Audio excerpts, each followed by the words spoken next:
A new study in the Journal of the American Heart Association analyzed data generated from a previous study of a group of middle-aged adults between 1987 and 2016 to examine the relationship between plant-based diets and health outcomes. The original study gathered data from over 15,000 participants from 4 places in the United States during 7 visits over 2 decades. Researchers from the current report used data from 2 food questionnaires administered at the first and third visits of the original study to assign plant-based diet scores to each participant. These scores included 4 categories: overall plant-based diet index, healthy plant-based diet index, unhealthy plant-based diet index, and pro-vegetarian diet index. Intake of whole grains, fruits and vegetables, nuts and legumes, and coffee and tea. Food items like fruit juices, sweets and desserts, sugar and artificially sweetened beverages, potatoes and refined grains, and meat.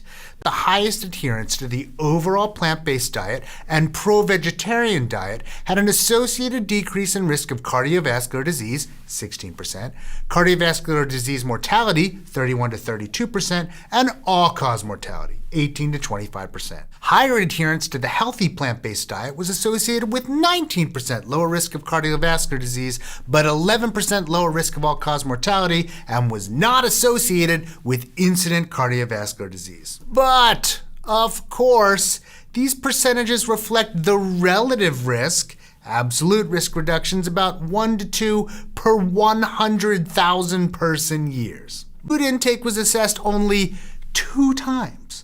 Once during the initial visit and then once during the third visit approximately 7 years later. Establishing any kind of reliable link between disease and mortality and something as variable as diet is a tall order on its own. Making these claims with data gathered from 2 questionnaires over 7 years is pretty dicey.